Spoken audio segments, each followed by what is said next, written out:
Alrighty, let's just get to it, shall we? I'm John Retton with my review of New Japan Pro Wrestling's G1 Climax 32 Night 17 event.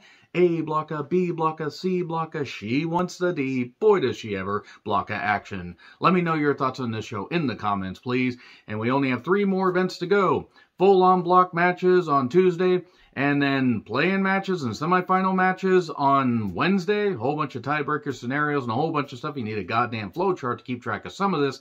And then the finals on Thursday. All those reviews will be individual reviews. I will try to have them up on each afternoon. Even though I got a lot of work to do, I will do my best to continue to review this stuff. And it's been fun. There's been some good to great stuff. There's also been some stuff that's been pretty fucking dreadful, in all honesty.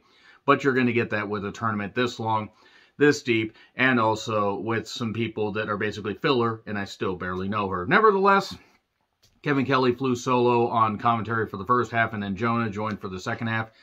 Yeah, the undercard tag matches aren't going to take very long to cover. House of Torture took on Goto, Fujita, Oiwa, and Nakashima. The Young Lions got a chance to show off, and Armbar tapped out Fujita. And then Jonah and Bad Dude Tito took on Ospreay and Hanare. Give me Jonah versus Hanare in a, good 20-minute match, whether it's on New Japan Strong or on New Japan soil, doesn't fucking matter. I think they could show off. And speaking of showing off, Bad Dude Tito has shown off really well in these tag matches. Really shined. The fans have taken to him. And the Hidden Blade pins Tito. And then afterwards, Juice and Fale attack Ospreay and Hanare. And Juice steals back the IWGP US Championship. Because that belt is cursed. What is it with you and cusses? This is cursed. That is cursed.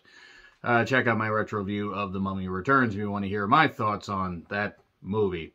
So anyway, then LIJ, minus Hiromu Takahashi, took on Juice, Fale, Chase, and ELP.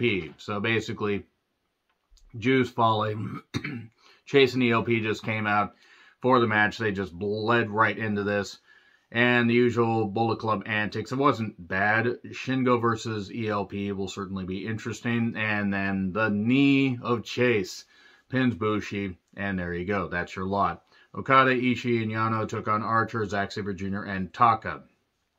I say again, Zack Sabre Jr. is a fucking joy to watch. Okada and Archer will be interesting. Of course, Archer was like, everybody dies except I'm just going to point at you. I'm just going to say, 2 days, Okada, I'm not going to touch you. I'm going to beat your ass on Tuesday. There you go. And Taka takes the fall via a roll-up from Yano. And Tama and Jado took on Jay and Gato. I still say that Tama Tonga is going to spoil Jay White winning his block.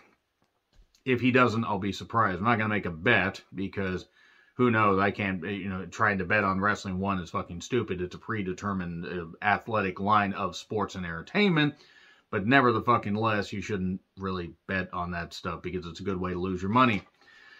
Anyway, so a few minutes later, gun stun on Gato, and then Jay hits Tama with a chair. Yeah, pretty much cements that Tama is almost a lock to beat Jay. And then face off against him at the end of the September brief tour. Burning Spirit, I believe is what they're calling it. And Yoshihashi then took on David Finlay, and she wants the D blocka action. Okay, it was well worked. Heavy chops. I'm still not that interested in Yoshihashi as an individual, but he has shown off here. And David Finlay, the fact that he's this deep and this close to really, being in, competition to win the goddamn block is a bit shocking. Nothing against David Finlay. Came a little bit out of nowhere, unless anybody's been paying attention to New Japan Strong, where he has had some good performances. There were some good near falls, but then we got a sudden trap roll-up. 1, 2, 3. What? What the hell happened? Yoshihashi got the victory, so yeah, both at 6. Okay. Wasn't the only flash pin that we got. Because we got Taichi versus the Great Okan and B blocka action. There was some good sumo stuff, some good mat work, some good strikes. And then a sudden trap suplex, 1, 2, 3. I mean, it was 10 minutes? Maybe? Maybe not even?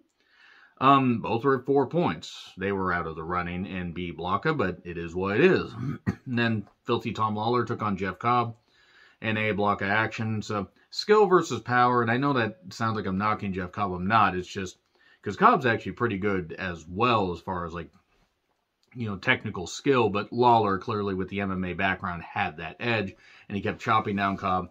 Cobb using his tremendous power. Jonah, I did like how he referenced, a few things, like how Cobb carrying that weight could factor into him being a little bit gassed, even though Jonah carries a little bit more weight. Jonah did reference his time, in NXT. And that was in the earlier match. And beating Okada like a year after he got released, and there was so much uncertainty. So I did like Jonah on commentary here. There was a nice Kimura lock attempt, and there was a knee to face, and even though it seemed like Cobb might get the victory, nope, the knee from behind. The nasty knee on the brain. Weird name. 1, 2, 3. Both at 6 points. So, Lawler had a good finish to his tournament. Good stuff. Then Tanahashi versus Kenta. C block of action. Kenta wanted revenge on Tanahashi for Wrestle Kingdom. I don't blame him. It was a pretty violent match. Still one of my favorite matches of the year. And there were teases of using a chair and also using a table and a DDT on the floor. Both took some pretty hard bumps considering they're both broken down significantly by this point. Heavy strikes. There was a ref bump at one point. The 1,000-foot crutch got used. And then a double stomp just flush right on goddamn Tana. That was brutal. And Tana does fight back. The high fly flow does miss. Well, because the knees got up. And then there was a knee. There were slaps. Bitch smack, bitch smack. And then we got the GTS 1, 2, 3. Both are at 6 points. Tana's out. Kenta was already mathematically eliminated. Now Tana's out. So there you go. It's going to be interesting. The match order will be determined for the Tuesday show. I think they're going to come up with it on Monday. So good. Let's see what happens. I really hope that we get some good semifinalists and good finalists. Like, come up with somebody good to beat Jay White at Wrestle Kingdom. Like, just do something good to inspire people to really watch Wrestle Kingdom and get invested.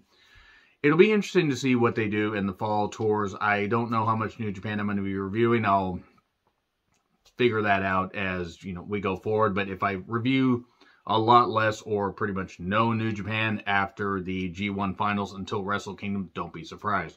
Agree, disagree, what I said, like, share, subscribe, Twitter handle in the description. I'm John Rethlin. I'll see you soon.